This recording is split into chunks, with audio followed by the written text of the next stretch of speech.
Welcome everybody back to the Friar Talk podcast and YouTube channel. For today's video, we're going to be talking about Michael Brdar, and I kind of realize now we haven't talked about him, I don't think that much, at least in a full segment. But this was a huge move by the Padres to bring in Michael Brdar as their hitting coach. And if you've been following Padres baseball for quite some time, you know that the hitting coach has been a revolving door in San Diego.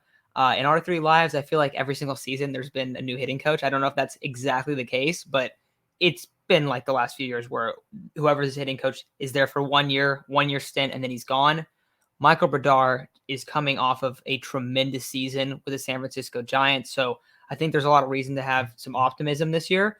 But Chase, how do you feel about the Michael Brdar hiring, and how is he going to make the Padres better? I think instantly makes the Padres better because, like you were saying, we haven't really had a real hitting coach in a while. It seems like these guys were very experimental, very young guys. Were very inexperienced, and they were kind of one and done. They really haven't shown anything. Outside of maybe the last couple of years, the Padres' approach at the plate got better, but they still weren't driving the ball in the air as much outside of a few guys. They were still a lot of people hitting a lot of ground balls. Not going to mention names, but I think everyone knows who I'm talking about. And even last year, the second half of season, the only people really hitting home runs were Manny and Tatis. Nola only hit like 2 home runs on the year. Myers had a career low. I wouldn't say a career low, but he had a bad year. Hosmer had a bad year. Grisham struggled heavily the second half. Profar was in and out, doing good and okay. Kim was still at the MLB. We just didn't have a really good year. Caratini had a down year. So when you look at it, there was only really 2 players that performed, and those 2 players we were expecting to perform. Oh, and Jake Cronenworth. Jake Cronenworth was good. Outside of that, everyone else kind of struggled. No one was really launching the ball in the air. And enters Michael Brdar. If you look last year, the Giants hit a lot of home runs. They had very high slugging percentage, very high OPS. A lot of guys had career years in the second half of their careers. Nobody was expecting Brandon to do that. No one was expecting Buster Posey or Brandon Crawford to have career years at the age that they are.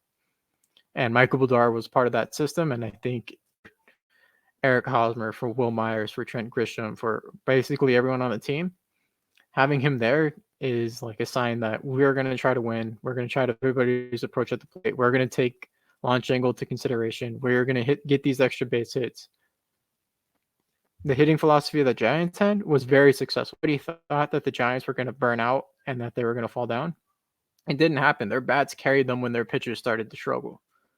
We saw career years out of guys. I mean, if you can bring just a slight, I wouldn't say slight, but if you can bring parts of that over and certain guys take hold of that and change their approaches, we can see career years out of some of these guys, and it will make or break the Padres season if some of these guys have career years. Yeah, so I think it's important to know that he wasn't their main hitting coach last year. He was I actually think he was in the minors, something along those lines, minor league hitting coach, something like that.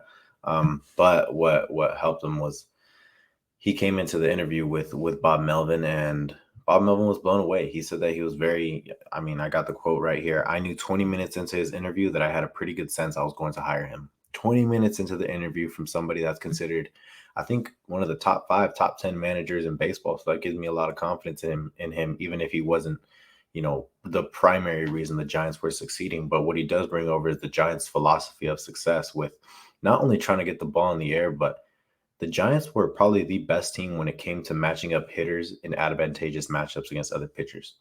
And that's where, that's how we saw them win so many ball games. Wilmer Flores was never that great of a hitter, but every time I'd watch Wilmer Flores, it seemed like he'd be clutch, doing something clutch because they put him in an advantageous matchup. And that was the case with a lot of these guys. So he does bring over the Giants' philosophy of, getting the ball in the air, playing the matchups, getting the guys in the right position to succeed. But yeah, I was just reading this article, man, and there's a lot of good things to get from it, like the matchups, how they prepare for pitchers, how they prepare for a start, stuff like that. Like for the other pitchers start. But what he brings is like new advantageous thoughts to the Padres, new, trying to give advantages to our hitters, because I feel like the past couple of years, even last year, it felt like the Padres had such a crappy approach at the plate. Like none of them were going after their pitches, and we saw a lot of strikeouts, we saw a lot of ground balls, more than there was a lot more ground balls I've seen this year than a lot of other teams. And if somebody knows the ground ball rate or where we placed in ground ball rate last year, and let us know in the comments. But I feel like I probably would bet 21st to 25th. But yeah, that's what I like about Brdar. He's bringing a new, the Giants philosophy where, even though they didn't have a lot of good players, they put the players in the right positions to succeed. Yeah, absolutely. I mean, we look at teams that overperformed last year, and even if you believe that the Giants have a lot of talent, I still think that anyone that even is a Giants fan recognizes that they overperformed. I was reading an article earlier just on like the Giants, like their output based on kind of like the projections heading into the season, and it said that they were like the second biggest overperformer in the last 15 years. So like ridiculous numbers of what was expected from that team. Um, Last season, though, they were second in home runs. They were fourth in OPS. Those are top-end numbers, and if you want to see why they had so much success, that's where it's coming from. We've talked about it time and time again that the playoff teams and all of the top teams in the league are very, very high in the rankings for home runs and for OPS. Like those are the stats that are showing you who is a team that has a dominant lineup.